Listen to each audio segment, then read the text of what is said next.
انا برضو خلي بالك لما بنضف على قد يعني. عملت الشاي يا بنتي، عملت الحاجه. ايه ده؟ ايه ده؟ ايه بسمة. نعم يا ماما. بسمة، نعم. بالله عليكي جايه من السوق تعبانه، تعالى نضفي السمك اللي انا جبته ده. طلعيه من الكيسه ونضفيه عشان مش قادره. حاضر يا حبيبتي. حطي في صينيه كده بسرعه ونضفيه. ماشي. الله يخليك عشان قادره مش قادره. وباعملي لي كوبايه شاي ولا كوبايه ميه ساقعه. حاضر. نهار ابيض عليا، انا اتدبست في السمك ده ولا ايه؟ وانا عماله اقول لحماتي انا بعرف انضف وبعمل المشمر والمحمر. عليا انا اتدبست فيه. لا مفيش غير خالد اللي هينقذني من الموضوع ده. يا خالد، يا خالد. في خالد الحقني. ايه؟ تعالى ننضف السمك ده. انا مش انت عارف ان انا ما بعرفش انضفه. ايه بقى اعمل ايه؟ لا انت اللي هتنضفه. عمال طول اليوم انا بعرف اعمل اكل وبعمل اكل في عروسه دلوقتي، ما تعرفش تنضف السمك؟ لا انا ما بعرفش انضف السمك. هتفضحينا كده قدامهم؟ لا انا ما بعرفش انضفه. انت على طول بتنضفولي عند الراجل اصلا، انا بقرف منه. طب بقول لك ايه؟ نعم. راقبي انت الجو وانا هنضفه. ماشي ماشي يلا. راقبي الجو بتاعي. ماشي. كده عروسه بتكسفينا. اقول لك ايه يا عم؟ ما انت اللي بتنضفه كده كده في البيت. اهم حاجه يا امي ما تجيش دلوقتي، ماشي؟ يلا بس انجز. حاضر. هوريك ازاي. هعلمك بقى المره دي، ودي اخر علامه. ها؟ المقص اهو. بس كده اهو. ماشي.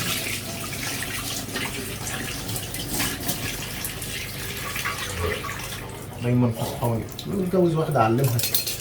والله بالعظيم ده احنا رجاله غلابه قوي. بصي، اول حاجه هتعملي ايه؟ انا كده كده مش عايزه اتعلم. مش عايزه تتعلمي ليه؟ لا بقرف. انت كده شكلك كده مراتي لو امي غضبت عليكي هتقولي طلقها البيت تاني.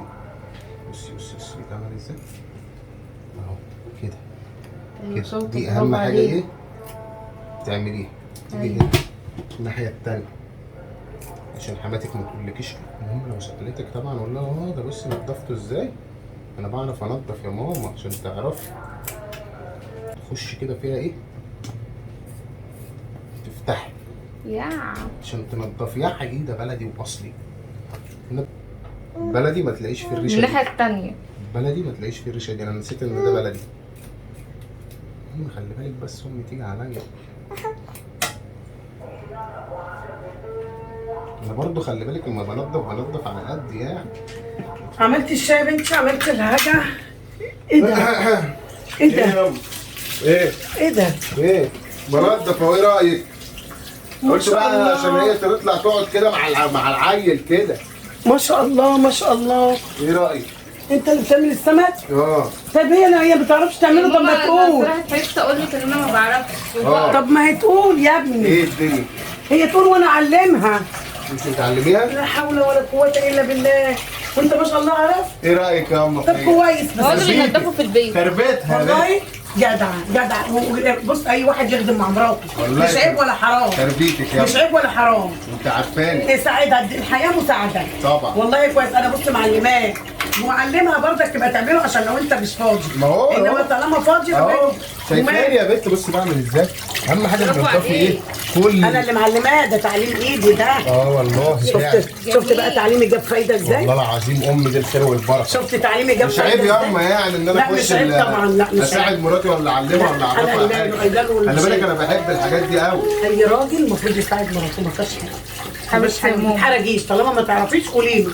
شاطر يا ابني ربنا يبارك لك. عارف الراجل اللي يخدم مراته ربنا يساعده ويبارك له في كل حاجه. ويبارك له في حاجه ما فيهاش حاجه. انا خفت تزعلي والله. لا اعمل. لو مش قادر انت انا اعمل انا بدالك. لا تمام. خلاص ماشي. زلك بس الحوض عشان الميه. وحط في ايوه. حط السمكه الناحيه الثانيه. شاطر. ما تخليني انا اعمل عندي. لا خلاص يلا. ماشي ربنا يبارك لكم. هي بقى تعمل